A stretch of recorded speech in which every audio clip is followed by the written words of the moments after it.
Hi dears, welcome back to our channel. എല്ലാവർക്കും queens കൗണ്ടറിൻ്റെ മറ്റൊരു എപ്പിസോഡിലേക്ക് സ്വാഗതം. അങ്ങനെ ഒരു ഓണക്കാലവും കൂടി വന്നെത്തി. ആഘോഷങ്ങളില്ല, ആശംസകൾ മാത്രം. എല്ലാവർക്കും ക്വീൻസ് കൗണ്ടറിൻ്റെ ഹൃദയം നിറഞ്ഞ ഓണാശംസകൾ. അപ്പോൾ ഞങ്ങളിന്ന് വന്നിട്ടുള്ളത് ഒരു ഓണം സ്പെഷ്യൽ പായസം റെസിപ്പിയുമായിട്ടാണ്. ഇത്തവണത്തെ ഓണത്തിന് ഞങ്ങളുടെ ഈ പായസം എല്ലാവരും ഒന്ന് ട്രൈ ചെയ്ത് നോക്കണേ. എന്നിട്ട് ഫീഡ്ബാക്സ് ഒക്കെ കമൻസിലൂടെ അറിയിക്കുകയും ചെയ്യണേ.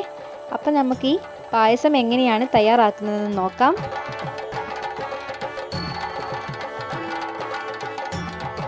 അപ്പോൾ ഞാൻ ഈ പായസം റെഡിയാക്കാൻ വേണ്ടിയിട്ട് ഒരു ഉരുളിയാണ് എടുത്തിട്ടുള്ളത്. നിങ്ങൾക്ക് അടി കട്ടിയുള്ള ഏത് പാത്രവും എടുക്കാം. അപ്പോൾ ഇതൊന്ന് ചൂടായി വരുമ്പോൾ ഞാൻ ഇതിലേക്ക് 2 ടേബിൾ സ്പൂൺ നെയ്യ് ചേർത്ത് കൊടുക്കുന്നുണ്ട്. 6 kg നെയ്യാണ് എടുത്തിട്ടുള്ളത്. പിന്നെ ഇതിലേക്ക് വേണ്ടത് ബീറ്റ്റൂട്ടാണ്. ഞാനിവിടെ 2 ബീറ്റ്റൂട്ടാണ് എടുത്തിട്ടുള്ളത്. അപ്പോൾ അതുകൂടി ഇതിലേക്ക് ചേർത്ത് കൊടുക്കാം നെയ്യൊന്ന് ചൂടായി വരുമ്പോൾ.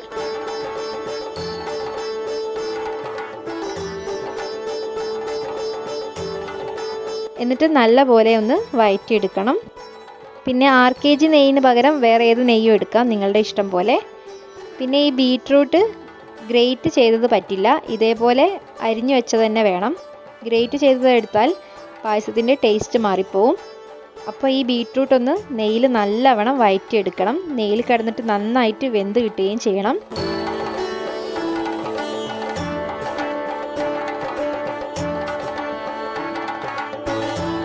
ഇനി ഇതിലേക്ക് ഒരു നുള്ളു ഉപ്പ് ചേർത്ത് കൊടുക്കാം.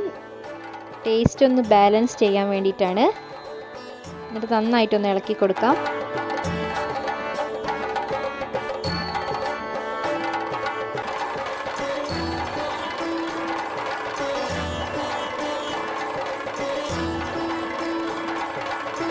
അപ്പം നമ്മുടെ ബീറ്റ്റൂട്ട് നെയ്യിൽ കിടന്ന് നല്ലപോലെ മൊരിഞ്ഞ് വരുന്നുണ്ട്. ഈ ഒരു സമയത്തുള്ള സ്മെല്ല് അസാധ്യ സ്മെല്ലാണ്. നിങ്ങൾക്ക് ബീറ്റ്റൂട്ട് ഇഷ്ടമില്ലെങ്കിൽ കൂടി ഈ ഒരു പായസം ട്രൈ ചെയ്ത് നോക്കണം. ബീറ്റ്റൂട്ടാണെന്ന് പറയുകയില്ല, അത്രയ്ക്ക് ടേസ്റ്റാണ്.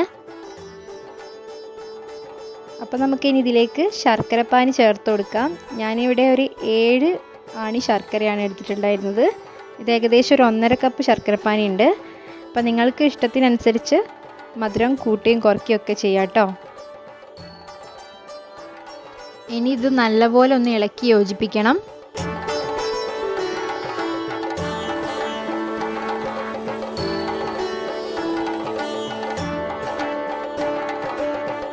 ഇനി നമുക്ക് ചേർത്ത് കൊടുക്കേണ്ടത് ഏലക്കായാണ്. അപ്പോൾ ഞാനിവിടെ ഒരു 5-6 ഏലക്കായ എടുത്ത് പൊടിച്ചിട്ട് ചേർത്ത് കൊടുക്കുന്നുണ്ട്. ഈ ഒരു സമയം ചേർത്ത് കൊടുത്താൽ മതി. നല്ലപോലെ ഏലക്ക ഫ്ലേവർ ഇതിലേക്ക് ഇറങ്ങിക്കോളും. നിങ്ങൾക്ക് വേണമെങ്കിൽ അവസാനവും ചേർത്ത് കൊടുക്കാം.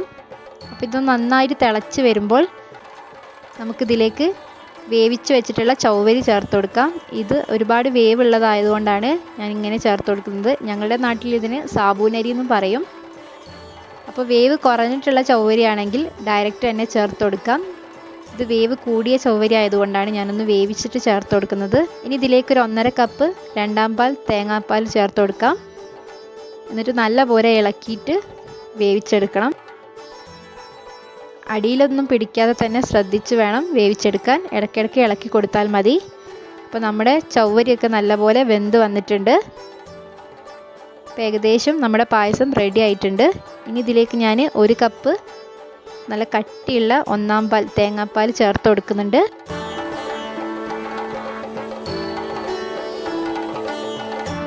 ഇതൊന്ന് നല്ലപോലെ ഇളക്കി യോജിപ്പിച്ച് കൊടുക്കണം. ഇത് ഒരുപാട് തീയിൽ കിടന്നിട്ട് തിളച്ച് വരുമൊന്നും വേണ്ട, ജസ്റ്റ് ഒന്ന് തിള വന്നാൽ മാത്രം മതി. അപ്പോൾ നമ്മുടെ പായസം റെഡി ആയിട്ടുണ്ട്. ഇനി ഇതിലേക്കുള്ള വറവിടാം.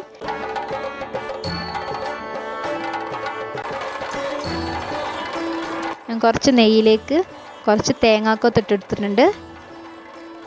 ഇനി ഞാൻ ഇതിലേക്ക് ഇട്ട് കൊടുക്കുന്നത് അണ്ടിപ്പരിപ്പാണ്. നിങ്ങൾക്ക് വേണമെങ്കിൽ കുറച്ച് കിസ്മിസ് കൂടി ചേർത്ത് കൊടുക്കാം. ഞാൻ ചേർത്ത് കൊടുക്കുന്നില്ല.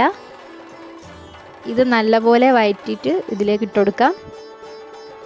അപ്പോൾ നമ്മുടെ ടേസ്റ്റി ആയിട്ടുള്ള ബീറ്റ്റൂട്ട് പായസം റെഡി ആയിട്ടുണ്ട്. അടിപൊളി ടേസ്റ്റാണ്. എല്ലാവരും ഉറപ്പായിട്ടും ഇതൊന്ന് ട്രൈ ചെയ്ത് നോക്കിയിട്ട് ഫീഡ്ബാക്ക് അറിയിക്കണം. അപ്പോൾ ഇത്തവണത്തെ ഓണത്തിന് ഞങ്ങളുടെ ഈ ഒരു പായസം ഉറപ്പായിട്ടും എല്ലാവരും ട്രൈ ചെയ്ത് നോക്കണം. അപ്പോൾ ഒരിക്കൽ കൂടി ഞങ്ങളുടെ ഹൃദയം നിറഞ്ഞ ഓണാശംസകൾ നേരുന്നു. ആഘോഷങ്ങളില്ല, ആശംസകൾ മാത്രം. അപ്പോൾ നമ്മുടെ ചാനൽ ഇതുവരെ സബ്സ്ക്രൈബ് ചെയ്യാത്ത ആരെങ്കിലും ഉണ്ടെങ്കിൽ ഒന്ന് സബ്സ്ക്രൈബ് ചെയ്യണേ. നിങ്ങൾക്ക് ഈ വീഡിയോ ഒന്ന് ഇഷ്ടപ്പെട്ടാൽ ലൈക്ക് ചെയ്യാനും ഷെയർ ചെയ്യാനും കമൻറ്റ് ചെയ്യാനും മറക്കരുതേ. വീണ്ടും നല്ല നല്ല വീഡിയോസുമായിട്ട് കാണാം. Thank you.